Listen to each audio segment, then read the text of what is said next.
Hey everybody, this is going over Brown-Lemay-Burston question 3.55a so that we can talk a little bit about combustion analysis. Now, combustion analysis is very similar to other types of analyses, and in this case, I'd like to compare it to gravimetric analysis. Gravimetric analysis, we are able to find the mass of a chloride or other thing, but typically we use chloride. So what we do is we take some sort of metal chloride. I don't know why my pen isn't writing here. So we take some metal chloride and we react it with some sort of silver something or other, and we can then figure out how much chloride there is because we isolate the silver chloride. Okay. The reason why combustion analysis is very similar is because in this setup we have a hydrocarbon that's some formula CXHY, and when we burn it, it forms carbon dioxide and water. Okay. We obviously need O2 in there, but all the carbon, let me change colors here, all the carbon here goes into the carbon dioxide, and then all the hydrogen here goes into the water. So if we know how much of this we have and how much of this we have, we can then, through some mental gymnastics, maybe mathematical gymnastics, figure out what the formula of your unknown is. And so that's what combustion analysis is. So let me get rid of this because I'm going to do a lot of my work down here. Okay, so what I know is,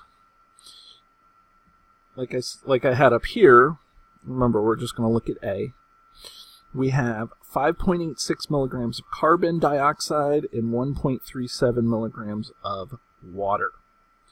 Okay, so based on that, what we need to do is figure out how much hydrogen is in the sample and how much carbon. So here's what we're going to do. We're going to figure out what the percent by mass of carbon is in carbon dioxide.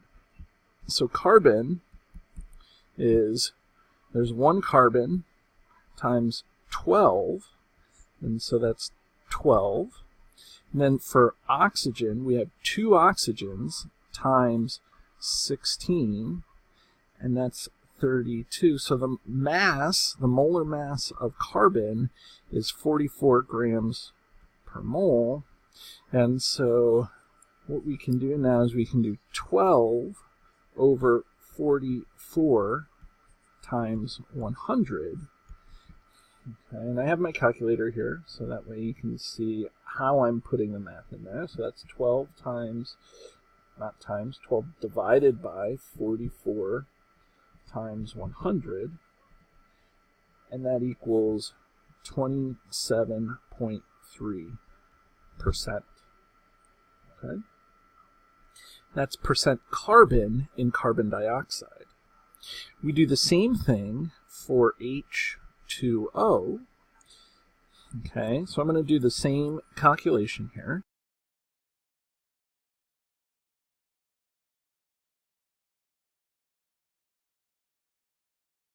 So water is 11.1% hydrogen. Now we go back up into the problem, and we see that we have 5.86 milligrams of carbon dioxide. Or, yes. I don't know why my pen's so sensitive today, but let's get rid of this guy. Okay. And so we have 5.86 milligrams of carbon dioxide. And then what we want to know is how much of that 5.86 milligrams is carbon. Well, we just said that 27.3% of any sample of carbon dioxide is carbon. So what we're going to do is we're going to take this and we're going to multiply this by 0.273, the decimal percentage. We want 27.3% of the mass of carbon dioxide. So we're going to have 5.86 times 0.273 and then that equals 1.59. It equals that. Okay, I'm going to actually make this 1.60 to 3 significant figures. Okay, and that's milligrams. So now we're going to do the same thing with the amount of water that was made. If I scroll up high enough, 1.37 milligrams. Okay. And so 11.1% of that 1.37 milligrams is hydrogen. Okay, so I'm going to set up that same thing and figure out how many milligrams that is.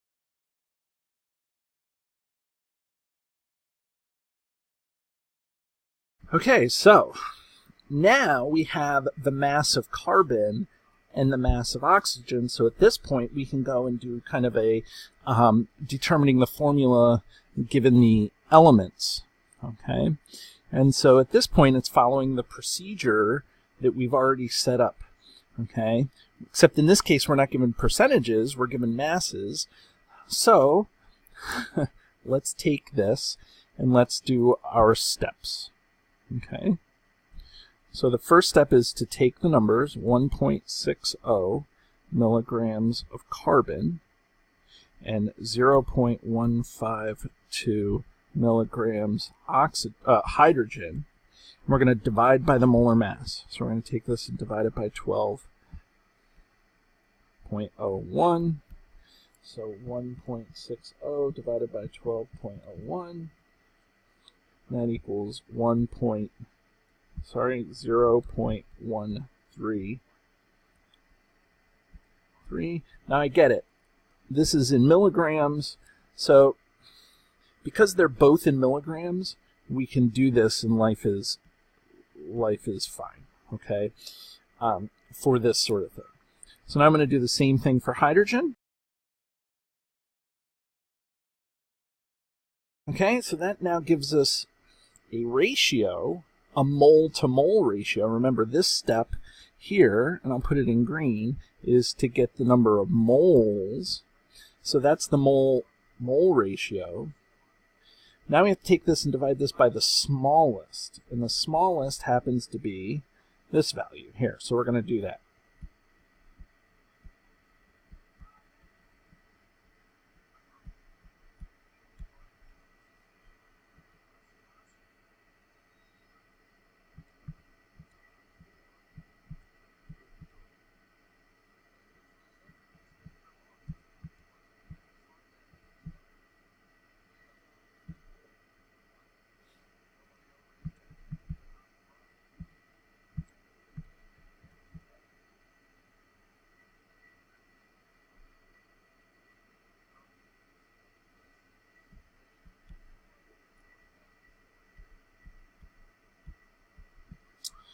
Okay, now that we have this, now we have a ratio that it's 1 atom of carbon, or 1 mole of atoms of carbon, to 1.135 moles of hydrogen, but that's not whole number. So now we have to do that step that everybody loves to do, and that's you fiddle around with the numbers to figure out what we have to multiply by in order to get this to be a whole number. Okay, and so I am going to multiply this. This is just slightly over 8. So I'm going to see what happens here. I'm going to play around with it. Okay? What if I take that and multiply it by 7? Okay? Oh, okay. So that's if 7, or if we take 1.135 and multiply it by 8. Okay? Then we get 9.08. Okay, so which one is closer? This is 7.94 versus 9.08. If you were doing this problem, I would say it's 6 of one, half dozen of the other. It's not clear whether it is whether it's multiplied by 7 or multiplied by 8. So yeah, I don't know if you could figure it out, but I mean, I would take this and I would say that it's this one just because it's closer this is 0.08 off, and this is 0.06 off. Okay. Now, fortunately, I wouldn't mark you wrong if you picked either one.